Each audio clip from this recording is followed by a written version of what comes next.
एखादा सिनेमा जेव्हा रिलीज होतो त्यात एक चांगले ॲस्पेक्ट पण असतात आणि वाईट पण असतात. तर बेसिकली कसं आहे, ऑडियन्सने चांगलं आत्मसात करावं, वाईट न करू नये याचा विचार करावा, याचं लक्ष ठेवावं. आता माझं जे कॅरेक्टर आहे दिलीप, त्याच्यामध्ये चांगले क्वालिटीज हे आहेत की तो खूप ॲम्बिशियस आहे. त्याला आयुष्यात खूप पुढे जायचं आहे, खूप मोठा व्हायचा आहे, वर जायचं, अमेरिकेत जायचं आहे, जॉब करायचा आहे, मोठा माणूस व्हायचं आहे. ते त्याच्याकडनं घेण्यासारखं आहे. पण ॲट द सेम टाईम आई वडिलांना दुखवून त्याला फरक पडत नाही की तो त्या जर्नीमध्ये त्याचे आई वडील झिजत आहेत, त्यांना त्रास होतोय, त्याला ते कळत नाही आहे आणि ते चुकीचं आहे. ते कळायला हवं, ते सगळ्यात आधी कळायला हवं. कारण आई वडील हे आपले सगळं सर्वस्व असतात. कारण आई वडील हे आपलं सर्वस्व असतात. त्यांनीच आपल्याला लहानाचं मोठं केलं आहे. आईकडनं आपल्याला एक माया मिळते, प्रेम करायची ताकद मिळते. प्रेम कसं द्यायचं, कोणाचं प्रेम कसं एक्सेप्ट करायचं, इमोशन्स कसे, ते म्हणतात जिव्हाळा कसा, काय असतो जिव्हाळा, ते आपल्याला आईकडनं कळतं. बाबांकडनं आपल्याला मेहनत कशी करायची, स्ट्रॉंग कसं व्हायचं, कधी गिवअप कसं नाही करायचं, डिसिप्लिन राहायचं, फिटनेसकडे लक्ष द्या. म्हणजे हे सगळे बाबा शिकवतात. म्हणजे दोघांचे वेगवेगळे क्वालिटीज आहेत आणि दोघांकडनं आपल्याला काही ना काही शिकून असं काही शिकायला मिळतं. ते सगळं जर आपण एका ठिकाणी समावलं तर आपण त्याच्याने एक परफेक्ट माणूस व्यक्तिमत्व क्रिएट होतो. एखाद्याचं परफेक्ट व्यक्तिमत्व क्रिएट होतं. तर बेसिकली त्यांच्याशिवाय आपण कोणीच नाही आहे. या फिल्ममध्ये आपल्याला हे शिकायला मिळेल. हां, दिलीप ने खूप वाईट केलं आहे या फिल्ममध्ये आपल्या आईबाबांबरोबर. कारण तो विचारच करत नाही. तो ओव्हर ॲम्बिशियस आहे. तो एवढा आपल्या ॲम्बिशन्समध्ये वाहून गेलेला मुलगा दाखवलेला आहे की त्याला आपल्या आईवडिलांचं दुःख कळत नाही. आणि मेन म्हणजे बाबांनी किती त्याच्यासाठी काय केलं आहे आणि किती त्यांची जेवढी ऐपत होती तेवढं त्याच्यापेक्षा जास्त केलं आहे.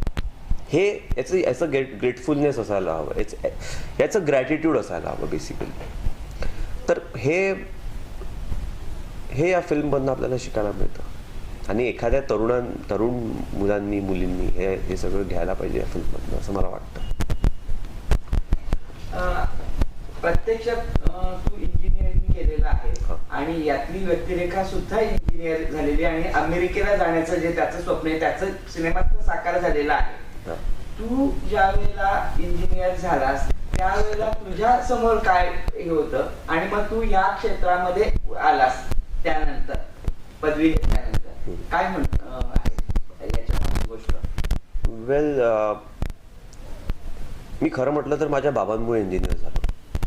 आणि कारण मला त्यांच्या विजनमध्ये जोपर्यंत मी बिलीव्ह केला नसता मी इंजिनियर झालोही नसतो. माझ्या बाबांना हवं होतं की मी चांगलं शिक्षण करावं, चांगलं शिकावं, नंतर तू काही कर बाबा म्हणाले. पण आधी शिक, आधी चांगला शिक, आपलं इंटलेक्ट चांगलं कर. मी असं म्हणत नाही की बाकी क्षेत्रात इंटलेक्ट होत नाही चांगलं, पण प्रत्येक क्षेत्राचं एक वेगळं इंटलेक्च्युअल कॅपॅसिटी असते.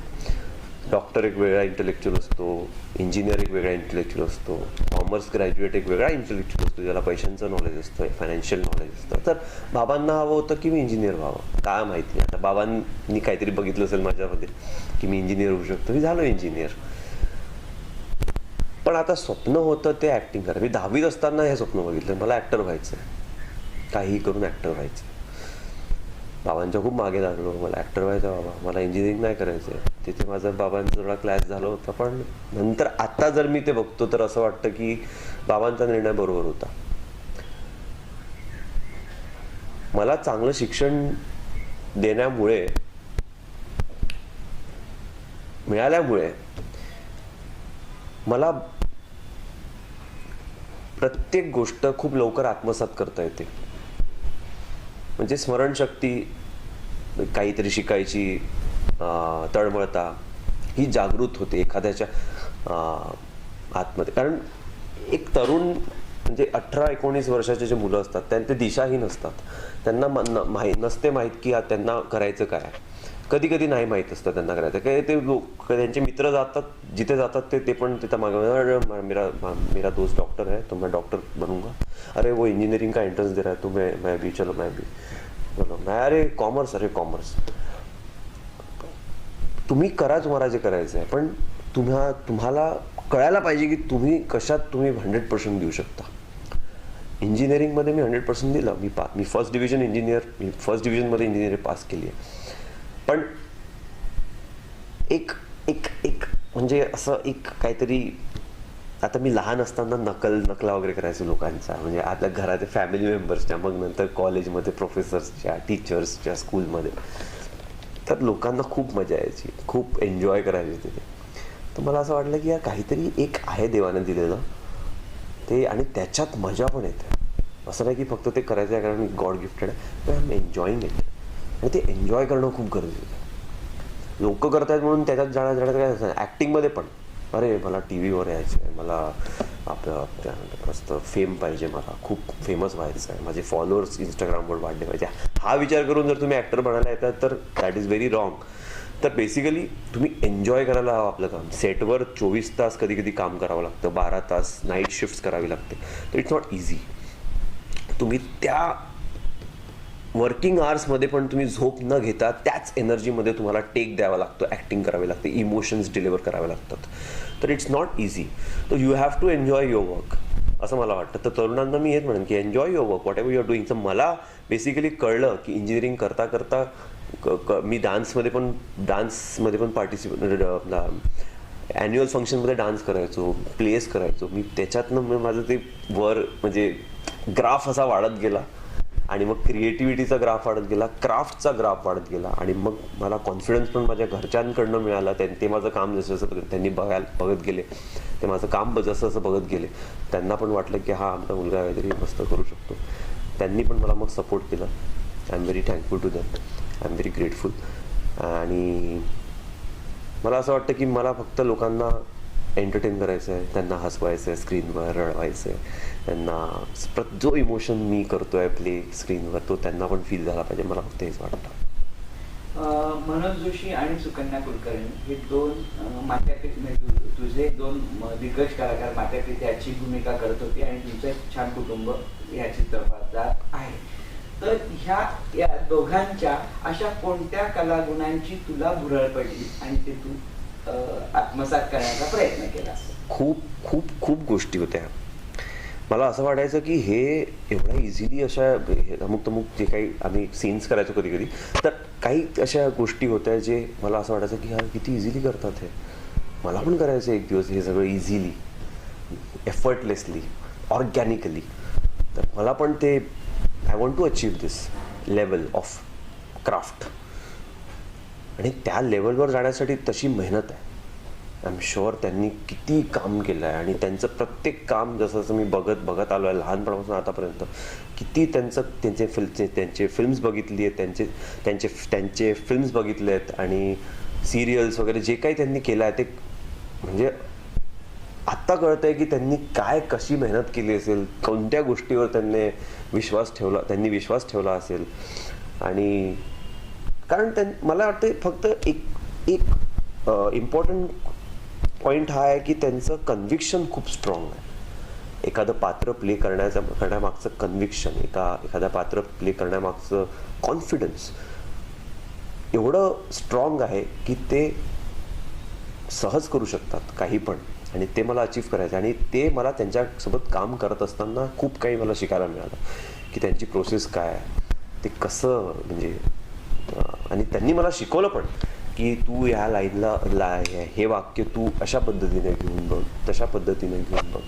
इम्प्रोवाईज करायचो आम्ही, भरपूर इम्प्रोवाईज करायचो. मला त्यांनी एका लहान मुलासारखं ट्रीट केलं सेटवर वागवलं, आणि मला मारलं पण आहे मी जिथे चुका केल्या प्रेमाने.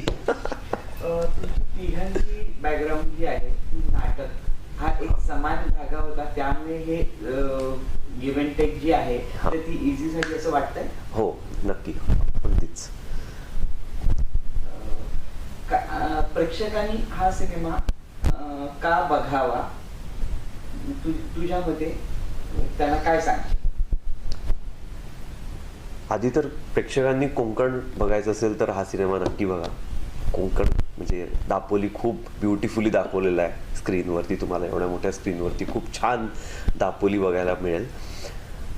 दुसरं म्हणजे आई बाबा आणि मुलांचे इमोशन्स किती थिन लाईन्ड असतात, हे जर तुम्हाला बघायचं असेल तर प्लीज प्लीज प्लीज हा सिनेमागृहातच बघा. कारण सिनेमागृहात कसं आहे, आम्ही तुमचे तेव्हा तुम्ही आम्हाला बघता तर तुम्ही आमच्यातला एक भाग असता. आमचे इमोशन्स जे आहेत ते तुमच्यापर्यंत खूप इझिली पोहोचतात. आपण घरी जेव्हा बघतो तेव्हा आपण कधी पॉज करतो, वॉशरूमला जातो किंवा किचनमध्ये कॉफी चहा बनवायला जातो. तर एक स्टोरी टेलिंग जी आहे ती सिनेमागृहातच असते. स्टार्ट टू एंड 2 तास 2.5 तास फक्त एक इंटरव्हलमध्ये असतो. नंतर आपण एका स्टोरी टेलिंगमध्ये गुंतल्या जातो. तर मला असं वाटतं की सिनेमागृहात तुम्हाला कळेल की हा सिनेमा काय तुम्हाला देईल, हे तुम्हाला सिनेमागृहातच जाऊन कळेल. तर प्लीज हा सिनेमागृहातच जाऊन बघा. आई वडिलांचं नातं एका मुलाबरोबर एका मुलीबरोबर किती इम्पॉर्टंट आहे, किती थिन लाईन्ड आहे, आणि त्यांना यातना कशा कशा होतात आपल्या थ्रू किंवा आपल्यामुळे, आपल्या डिसिजन्समुळे. छोट्या छोट्या गोष्टी आहेत तुम्हाला अनुभवायला मिळेल. हा सिनेमा 22 मार्च 2024ला तुमच्या जवळच्या चित्रपटगृहात रिलीज होतोय. जाऊन बघा, अख्ख्या कुटुंबाबरोबर जाऊन बघा आणि एन्जॉय करा आणि भरभरून आम्हाला प्रतिसाद द्या. Thank you so much. सबसे पहले तो मैं ये कहूँगी कि ये जो कहानी है ये एक सत्य घटना है, और ये सत्य घटना हुई थी कुछ 2008 से लेकर के 2012 के बीच में. इस सत्य घटना पर आधारित बहुत सारे राइटर लोग हैं जिन्होंने अपने अपने तरीके से बुक्स लिखे हैं. ऐसे ही एक बुक मेरे पढ़ने में आया था, और जब मैंने वो पढ़ा तो मुझे लगा इसमें तो दम है. क्यों दम है? क्योंकि आज के ज़माने में भी वो सब चीज़ें अभी भी हो रही है. आप समझ गए होंगे कि भाई if you google the abandoned parents करके तो 32,000 के ऊपर केसेस आपको दिखाई देती है. सो मुझे ये लगा कि ये जो कहानी है जिसमें एक लड़का जो यूएस में रहता है वो अपने माँ बाप को एयरपोर्ट पर अकेला छोड़कर, यूं ही छोड़कर, what we call as abandoned, उनको छोड़कर वो चला गया.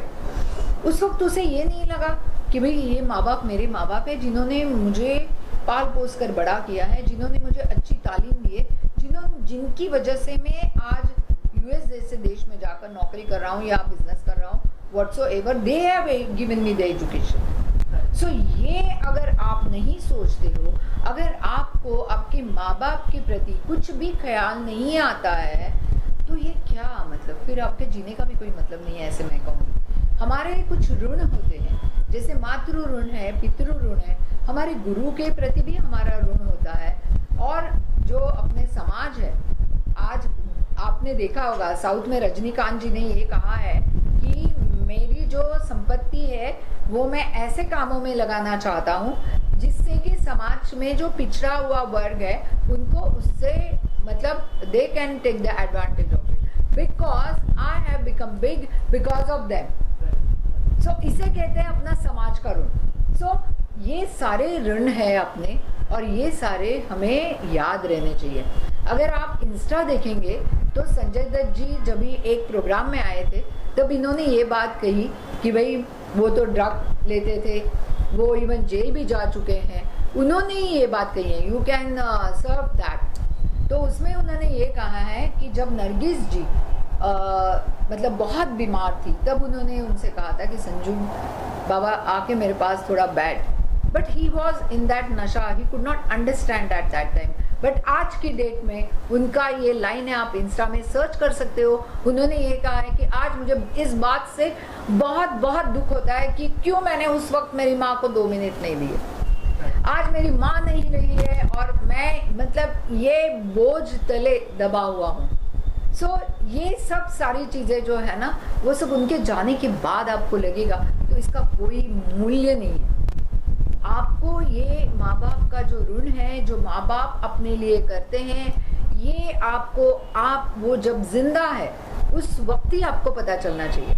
कई बार हमने ऐसे देखा है कि भाई बहुत सारे बच्चे माँ बाप से अलग होके रहते हैं। चलो अभी आजकल का ज़माना है कि न्यूक्लियर फैमिली का, बट अगर आप अलग रहते हो इसका मतलब ये नहीं है कि आप बिल्कुल ही ना पूछो अपने माँ बाप को। कभी एक फ़ोन करके पूछ तो लिया करो कि भाई माँ आप कैसी हो।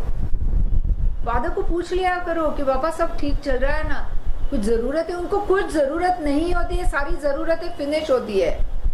60-65 के आगे इंसान की सिर्फ मेडिकल ज़रूरतें शुरू होती है, अदरवाइज वो सब ज़रूरतें फिनिश हो जाती है। और हर माँ बाप ये चाहते हैं कि हमने जो भी कुछ हमें मिला या हमें नहीं मिला उस वक़्त, वो हम हमारे बच्चों को किस तरीके से दे दें।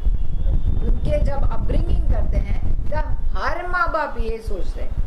पहले के ज़माने में बच्चे ज़्यादा होते थे, 6, 7, 8 हुआ करते थे, कभी 10, 12 भी हुआ करते थे। उसके बावजूद भी माँ बाप ने हर एक को अच्छी तालीम दी है, हर एक को अच्छा खाना दिया है। और वो एक ज़माना था जब कि जैसे मेरे ज़माने की मैं बात कर दूँ तो हमें ऐसे कभी लगता ही नहीं था कि भाई हमने अपने माँ बाप को छोड़ देना है। आप इंस्टा पे देखो, कई सारी यहाँ आती है, मथुरा में जाके देखो कितनी सारे औरतें हैं, वो सफ़ेद वस्त्र पहने हुए हैं, उनको छोड़ दिया जाता है, यूं ही जाके छोड़ के आते हैं। अरे कैसे दिल होता है आपका। जिस माँ ने जन्म दिया, जिस बाप ने तुम्हें खाना खिलाया, जिस उसने उंगली पकड़कर चलना सिखाया, उनको आप भूल जाते हो। सो इस विषय ने मुझे बहुत झंझोड़ के रख दिया और मैंने कहा कि नहीं, यही सब्जेक्ट है। और वो सब्जेक्ट तभी नहीं, वो सब्जेक्ट आज भी है। और दुख इसी बात का है कि ये सब्जेक्ट अभी इस तरीके से ही चलता रहेगा तो इसका कोई ना अंत ना पार। कई बच्चे ऐसे भी हैं, मैं समाज है पूरे सब लोगों से भरा हुआ होता है, कई बच्चे ऐसे भी हैं जो अपने माँ बाप को हमेशा पूछते हैं, करते हैं, और ऐसा कुछ ज़्यादा करने का नहीं होता है। To be very frank, nobody wants to go on the wheelchair, everybody wants to walk on his own feet। तो ये चीज़ जो है ये हमें याद रखनी चाहिए।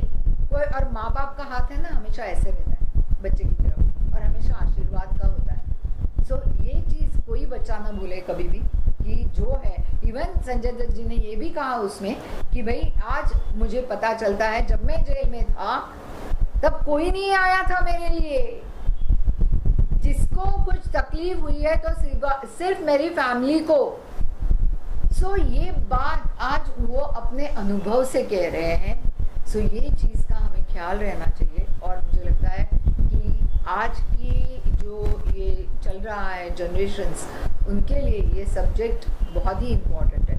ये सब्जेक्ट सिर्फ 40+, 50+ यूएसपी उनकी ये नहीं है, ये यूएसपी सब लोगों के लिए है। और इस फिल्म में मैंने आज की जनरेशन को भी मैं मद्देनज़र रखते हुए उनके भी जो विचार है वो भी रखे। आज आप मेरे सामने हैं, इतने सारे कैमराज हैं, मैं जानती हूँ कि बहुत सारे चैनल्स आ चुके हैं, मैं खुद एक हम चैनल ओनर्स हैं। हमें पता था कि एक ज़माने में हम कुछ भी ऐसे डाल देते थे तो यूँ हिट हो जाता था, यूँ 8-10 TRP हम यूँ खींच लेते थे। अभी तो पॉइंट पे खेलना पड़ता है। 0.5 आया, 0.6 आया, 0.7, 0.8 आया, ये पार्टी करो। सो लाइक दीज थिंग्स, मतलब ये एक है कि आजकल टेंशन्स बहुत ज़्यादा हो गए, फ्रस्ट्रेशन लेवल जो हमें कभी थी नहीं। क्या होता है फ्रस्ट्रेशन? हाँ, डिप्रेशन, ये वर्ड भी कभी हमारे यहाँ पर नहीं थे, वो आजकल प्रचलित होते जा रहे हैं। सो हमें इसका पहले एक सोच, मतलब इसके ऊपर ठंडे दिमाग से सोचना चाहिए कि भाई ये क्या होता जा रहा है। Why there are so many depressions? Every person is having, तुम्हारे कबाड़ भरा हुआ है पूरे कपड़ों से, जूतों से, पर्सेस से, ये वो, क्या इतनी ज़रूरत है? और उसके बावजूद भी तुम्हें फ्रस्ट्रेशन आ रहा है, उसके बावजूद भी आप अपने आप को हैंग करके ले रहे हो। What's happening? Why it is happening? कहीं अंदर यहाँ जाके ना थोड़ा समाधान रखना चाहिए, थोड़ा सहन करना सीखना चाहिए। मुझे लगता है थोड़ा समाधान रखना सीखना चाहिए कि हाँ भाई। और हर एक चीज़ होती है अपने अपने टाइम सर होती है। जब मैंने मार्कंड जी के साथ शादी की थी तब हमारे पास रहने को घर भी नहीं था। तब से लेकर के आज तक का मेरा जो प्रवास है उनके साथ का, वो यहाँ से लेकर के यहाँ तक देखा हुआ है पूरा। सो आते हैं अच्छे दिन, हर किसी को आते हैं, अपना भी दिन आता है बोलते हैं वैसे ही, बट सब्र करना सीखो। और दूसरी बात कि माँ बाप जो है उनकी तरफ अपना रवैया बहुत अच्छा रखो। दिन में एक बार नहीं, एटलीस्ट हफ्ते में 2 बार तो फ़ोन करके पूछ लिया करो कि भैया आप कैसे हो, क्या हो। और सबसे अभी अहम चीज़ होती है किरदार निभाने वाले कलाकार। तो मेरे यहाँ पर जो स्ट्रॉन्ग किरदार निभाने वाले कलाकार हैं वो है मनोज जोशी और सुकन्या कुलकर्णी। और आप सब लोग जानते ही हो कि ये कितने ताकतवर कलाकार हैं। एक आजकल के देखते हैं सीरियलों में डायलॉग्स होते हैं, they just vomit the dialogues, they are not कलाकार। ये कलाकार लोग हैं, इन्होंने थिएटर किया हुआ है, वहाँ से ये लोग आए हुए हैं। मनोज जोशी जी को तो आप जानते ही हो, सुकन्या ने भी हिंदी फिल्मों में भी काम किया, मराठी नाटक, मराठी प्लेज, मराठी सीरियल, मराठी फिल्में, ये सब करके ये लोग आए हैं। और इनकी केमिस्ट्री इतनी स्ट्रांग थी। 24 साल पहले इनकी एक सीरियल आई थी आबाड़ माया, और उसके बाद में ये लोग प्रथम अभी आए हैं। सो केमिस्ट्री की बात अगर हम करें तो हमने 15 दिन दापोली में शूट किया था। वहाँ पर उस घर, मतलब एक्चुअल फैक्चुअल लोकेशंस लिए मैंने, यहाँ पर की T2 इंटरनेशनल पर भी शूट किया है हमने। सो जो चीज़ जहाँ चाहिए वो चीज़ चाहिए। Cinema is such a media कि जहाँ पर लोकेशन भी एक किरदार होता है। सो ये समझकर जहाँ जो चाहिए वो ही करती है। उस घर में एक हारमोनियम था, मुझे पता ही नहीं था कि मोहन जोशी जी बहुत अच्छे, सॉरी मनोज जोशी जी इतने अच्छे से हारमोनियम बजाते हैं। So he just got the harmonium and started playing. अरे मैंने बोला तू तो बड़ा अच्छा बजाता है। तो बोलता है हाँ तुझे क्या, तुझे ऐसा लगता है मुझे कुछ आता ही नहीं क्या। तो इस ये कर रही थी, इसका किचन का कुछ सीन था, पहला एक कटिंग का हो चुका था, बाद में वाइड चल रहा था हमारा। बस जैसे उसने बजाना शुरू किया, इसके अंदर से एंट्री थी किचन से आते हुए, बस उसने वो सुर पकड़ लिया, गाते हुए आ गई। This is what is happening in the family. In family we are not sitting like as if एकदम ऐसे ही बैठना है, ऐसे करना है, वैसे करना है।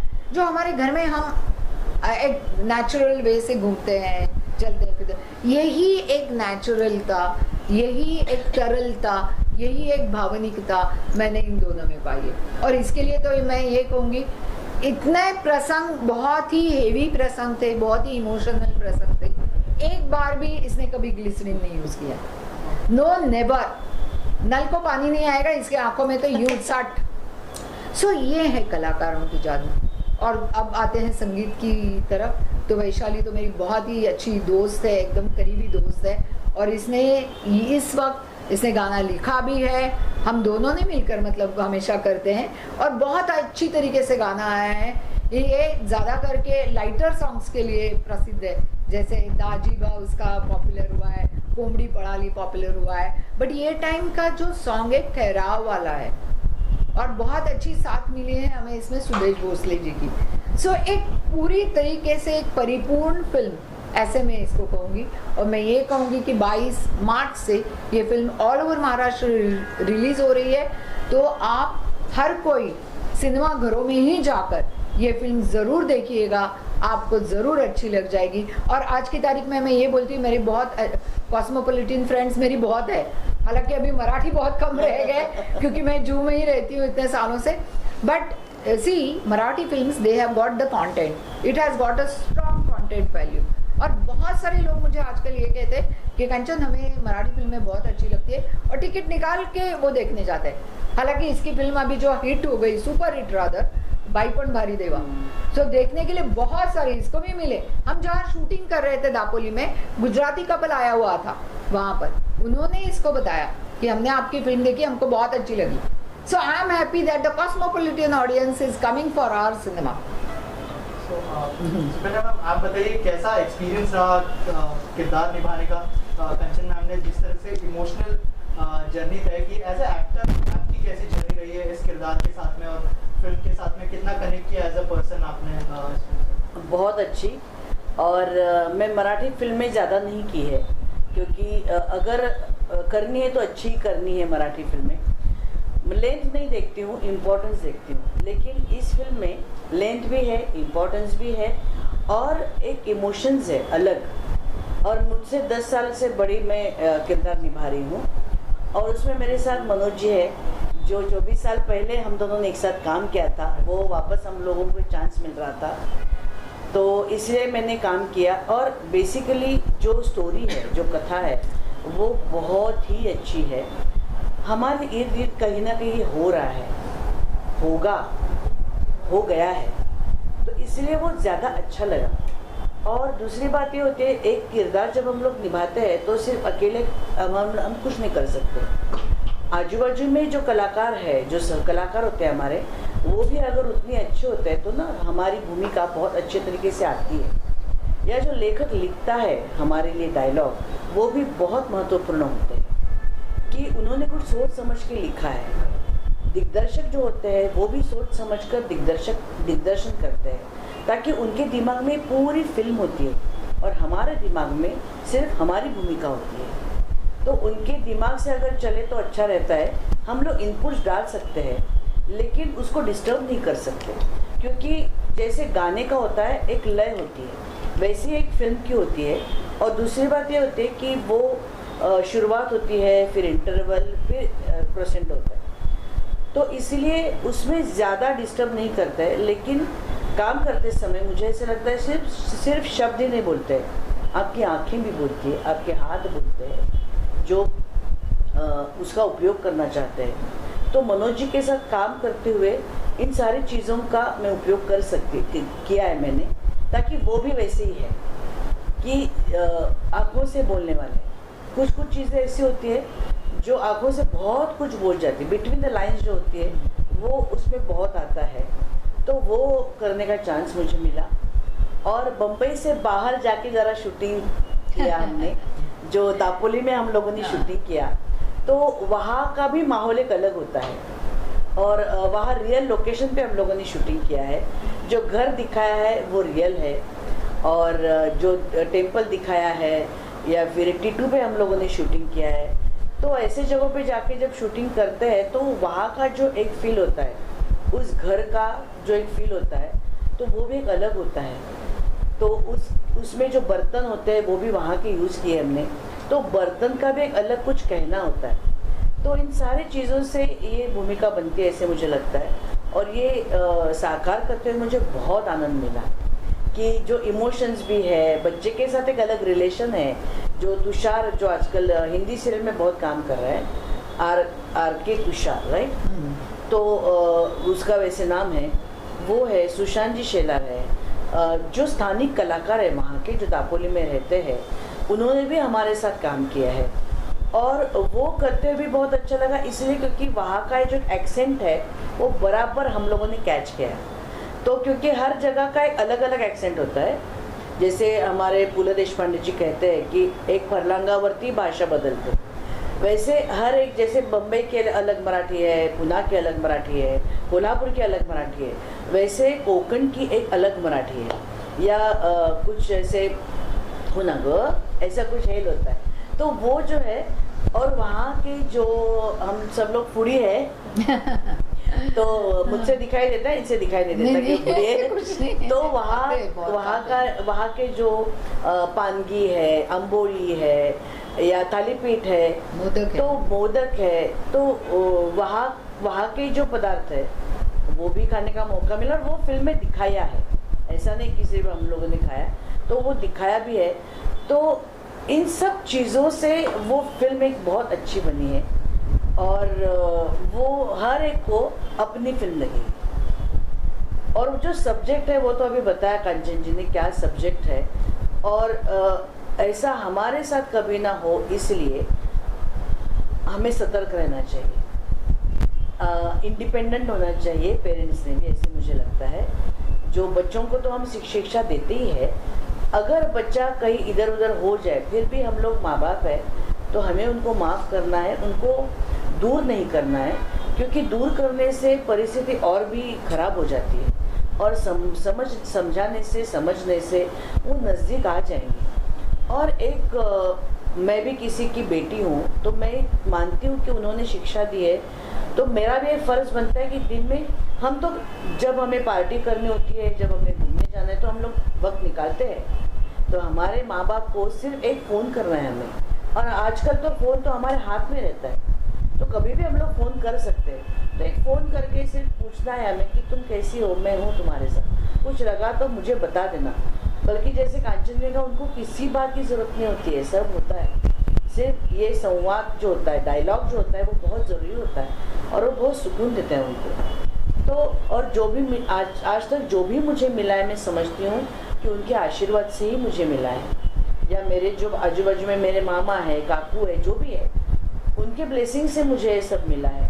या हम लोगों के साथ कुछ एक्सीडेंट्स होते हैं या कुछ ना कुछ होता है, तो उससे भी हम लोग उभर के आते हैं इन सारी चीज़ों से, इनके ब्लेसिंग से आते हैं। डॉक्टर तो अपना काम करते ही है, लेकिन फिर भी, और जो कॉन्फिडेंस जो मिलता है वो इनसे मिलता है। कॉन्फिडेंस वापस आने का कॉन्फिडेंस इनसे ही मिलता है। माँ बाप ही होते हैं जो हमें कॉन्फिडेंस देते हैं कि भले तुम्हें अभी बिजनेस कर रहे हो लेकिन उसमें कुछ नहीं मिला, तो माँ बाप अपनी पूंजी होते हैं वो बच्चों को देते, तुम कर लो, तुम्हें करना है ना, हमारी चिंता मत करो। तो उनको भी ऐसा मौका हमें देना चाहिए कि आप चिंता मत कीजिए, मैं आपके लिए हूँ। ये उनका भी एक रिस्पॉन्सिबिलिटी है, ऐसे मुझे लगता है। और रिस्पॉन्सिबिलिटी प्यार से करे तो ज़्यादा अच्छा लगता है। तो माँ बाप भी ऐसे नहीं होते हैं कि हाँ तुम सब कर लो, मेरे पास अब कुछ नहीं है, ऐसा नहीं होता है। तो ये सारी चीज़ें इसमें दिखेगी। और आजकल की जो यंग जनरेशन है, नो डाउट कि पहले जो होता था कि इतने कंपटीशन नहीं होती थी, इतना हर जगह अभी कंपटीशन है, हर रोज़ आपको प्रूव करना पड़ता है कि मैं ये अच्छा काम करता हूँ, मैं ये कर सकता हूँ। उस वैसे हमारे वक्त नहीं था, तो उनकी भी रिस्पॉन्सिबिलिटी है। लेकिन अगर आप माँ बाप से वो बोलेंगे कि मेरा अभी भी ये प्रॉब्लम चल रहा है, थोड़े दिन आप समझ लेना मुझे, बाद में मैं हूँ आपके लिए, तो वो भी समझ लेते हैं। तो मुझे लगता है कि हर बात उनसे डायलॉग करना चाहिए, तो ये प्रॉब्लम्स खड़े नहीं होंगे। और बच्चों ने भी समझना चाहिए। और दूसरी बात, आजकल पेरेंट्स ने भी ये समझना चाहिए कि लीगल क्या है, इलीगल क्या है, या कायदा क्या कहता है। आजकल सीनियर सिटीजन के लिए बहुत सारे कायदे कानून हो गए, तो वो हमें क्या कहता है उसके लिए भी सतर्क रहना चाहिए। और बच्चों पर जो हम लोग प्यार करते हैं वो अंधा प्यार नहीं होना चाहिए। तो उनको भी ये बता देना चाहिए कि हम तुम्हारे ऊपर डिपेंड नहीं है, फिर भी तुम्हें हमारा करना है। तो ये सब चीज़ें हैं उसमें। तो ये सॉल्यूशन भी हमारे फिल्म में कांचन जी ने दिया है, ना कि सिर्फ ये बताया कि क्या क्या हुआ है उनके साथ। लेकिन अगर कुछ प्रॉब्लम हो जाए, अगर सिचुएशन आ जाए, तो माँ बाप भी उसके लिए जैसे शिक्षा करते हैं हमें, अगर हमसे कुछ भूल हुई या हम लोग गलती कर बैठे, तो हमारी माँ हमें शिक्षा देती है, लेकिन रात को वही हमें अपने पास रहती है। तो वैसा ही है ये। और हमने सॉल्यूशन भी दिया है कि हाँ गलती हुई है, लेकिन माँ बाप भी क्या कर सकते हैं वो भी दिया है। तो ज़रूर हमारी ये फिल्म देखिए, और मतलब सबको समझ में आ जाएगा सतर्क कैसे रहना है। तो 22 मार्च से हमारी ये फिल्म महाराष्ट्र में पूरी तरह से आ रही है, और मुझे ऐसे लगता है कि बाकी लैंग्वेजेस में भी हमारी ये फिल्म होने वाली है। हमारी, by the way let me tell you that मेरे ऑलरेडी साउथ के राइट्स गए हैं, तमिल, तेलुगु, कन्नड़ा, मलयालम, ये सारे लैंग्वेजेस के राइट्स मेरे। तो ये प्रॉब्लम तो यूनिवर्सल है, या तो उसमें से हमें बाहर निकलना है और अपने आप को भी निकालना है। तो आप ज़रूर देखिए, 22 मार्च से है, और हर महाराष्ट्र में तो रिलीज़ हो ही रही है, और थिएटर में ही जाके देखिए। OTT पे कब आएगी उसकी वेट मत कीजिए, क्योंकि ऐसा है कि जब आप मतलब आज फ्राइडे को लगे तो हाँ जाएंगे, सोमवार को ऐसा मत कीजिए।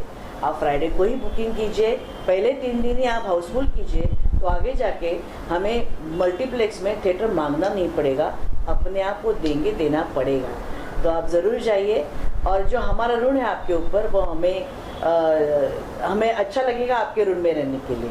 धन्यवाद। मैम, इस तरह की जब फिल्म होती है तो म्यूजिक बहुत इंपॉर्टेंट हिस्सा होता है, जब आपके इमोशन लोगों तक पहुंचाने होते हैं। तो ऐसा बताइए कि म्यूजिक किस तरह का होगा और क्या ब्रीफ मिला था, और अगर 2 लाइनें आपकी आवाज़ में हो जाए। ओके, कंचन जी जो कि खुद इतने सालों से इंडस्ट्री में अपना एक मकाम बनाए हुए हैं, जब ऐसी स्टोरी ऐसी स्त्री दिग्दर्शिका से आती है, तब मुझे यकीन है जिस तरह इन्होंने सोचा है, शायद एक male director wouldn't have thought to the way she has taken the movie. एक तो मैंने देखी है मूवी, इसलिए मैं हक से बोल सकती हूँ। The simplicity is the USP of the film. और वो सिंप्लिसिटी करते करते किस तरह वो भयानक रूप लेती है, और वो बहुत इट्स वेरी इंटेंस। इन्होंने मुझे कथा बताई, इन दोनों की एक फ्रेम दिखाई मुझे, क्योंकि तब तक आधी फिल्म शूट हो चुकी थी। दापोली का दापोली शूटिंग का हो चुका शूटिंग था हो हमारा, चुका था। मुंबई का और टीटू का बाकी था। तो वो जैसे ही मैंने फिल्म देखी, ये क्या बताना चाह रही है वो एक फ्रेम में इन दोनों ने अपनी आंखों से सब बता दिया। एक्चुअली उस वक्त मेरा रोना हो गया था, मैंने कभी बताया नहीं आपको, वो सब रोना सब वो इमोशंस पहुंच गए मुझ तक, जो she was trying to tell me कि असं झालं तसं झालं। वो एक फ्रेम ने मुझे कथा बता दी, और किसी भी माँ बाप पर यही गुजरेगी अगर ये चीज़ उनके साथ हुई। तो आई रियलाइज्ड कि ये कितनी डीप स्टोरी है और कितनी सच्ची स्टोरी है, और ये कभी भी कहीं भी किसी के भी साथ हो सकता है, and in any era. This story is beyond any era limits. ये पहले होती आ रही है, आज मीडिया थ्रू या इस प्रकार की फिल्म बनी है तो आज दर्शकों के सामने आई है। तो इसकी जो इंटेंसिटी है वो म्यूज़िक में तो होनी ही चाहिए थी। इट वॉज माई ऑनर कि उन्होंने मुझे चुना इस गाने के लिए। तो जो गाना बना है वो प्रोसेस जो थी वो मेरे लिए बहुत इमोशनल थी प्रोसेस, बिकॉज अपने आप में जो संभाषण होता है कि एज अ मदर मुझे क्या लग रहा है, अगर आज मेरे साथ ये घटना घटती तो मुझे क्या क्या लगेगा, वो बस म्यूज़िकली वो प्रोसेस मैंने एक्सप्रेस की है। एक्चुअली आप दोनों जो बोल रहे हैं ना, अबेंडेंस, फिजिकल अबेंडेंस तो बाद में होता है, पहले होता है इमोशनल अबेंडेंस। जो जगह माँ बाप की अपने दिल में होनी चाहिए, वो जब जगह हिल जाती है, प्रायोरिटी हिल जाती है, वो पहला होता है इमोशनल अबेंडेंस, कि मुझे इनकी ज़रूरत नहीं है, मुझे I don't need anybody, I am not the, मतलब it's okay if I don't take care of them. ये जब क्या कहूँगी, ये जहर जब दिल में भर जाता है, वहाँ पे ही आपका इमोशनल अबेंडेंस हो जाता है पेरेंट्स की तरफ। वो इमोशनल अबेंडेंस है इस गाने में, क्योंकि म्यूज़िकली मैं क्या पेश कर सकती हूँ, वो लोग फिज़िकली पेश हो रहे हैं, तो म्यूज़िकली वो इमोशनल अबेंडेंस एक्सप्रेस करने की मैंने कोशिश की है। और एज अ गीतकार इसके जो लिरिक्स हैं वो कहते हैं कि ऊपर से आते हैं वर्ड्स, तो शायद ये होना था, तो जो मुझे लगा वो मैंने लिखा है। So I don't claim that I am a lyricist and all, it's just an emotion what I have written, और उसका गाना हो गया। दो लाइनें अगर आपकी आवाज़ में हो जाए लास्ट में। और हाँ, सबसे इम्पॉर्टेंट बात, ये गाना माँ और बाप दोनों का गाना है, तो ये ड्यूएट हम लोगों ने डिसाइड किया था, ये ड्यूएट होगा, और ड्यूएट में जो मेल वॉइस है वो किसकी होगी, तो मैम ने एक आवाज़ रिकमेंड की, चुनी, और वो है सुदेश भोसले जी। और सुदेश भोसले जी का ये जो रूप है, गंभीर रूप है, वो आपको हैरान कर जाएगा। कहीं जाके मुझे ऐसा लगता है जैसे किशोर कुमार जी तो इतने लीजेंडरी सिंगर रह चुके हैं, इनके रोमांटिक सॉन्ग्स जितने अच्छे होते हैं उतने सैड सॉन्ग्स भी अच्छे होते हैं, और मैंने देखा है ये गाने के बाद तो और भी प्रूव होता है कि सुदेश भोसले जिन्होंने जुमा चुमा इतना गाया है, मेरी मखना वगैरह वो सब है, एट द सेम टाइम ये गाना भी उतने ही ताकतवर, मतलब उतने ही इससे उनके versatile legend. Yeah, we can say, yeah. So this is a song. Na na na.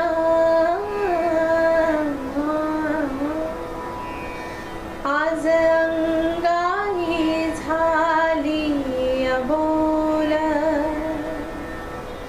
नाती रुजली नाही तखोल, आज अंगाई झाली अबोल, नाती रुजली नाही तखोल, चिवकाऊचे घरटे माझे घरटे करून एकटे जन्म ऋणाचा मांडला कांडावो सोडव कसा हा गुंतलेला जीव सोसला घाव सोसला घाव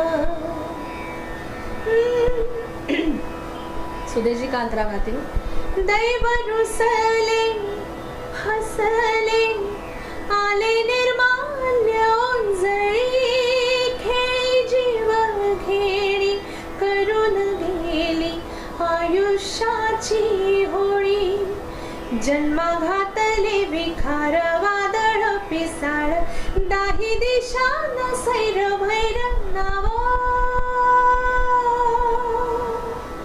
सोडव कसा हा गुंतलेला जीव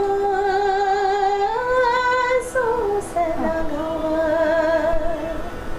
सोसला घाव सोसला घाव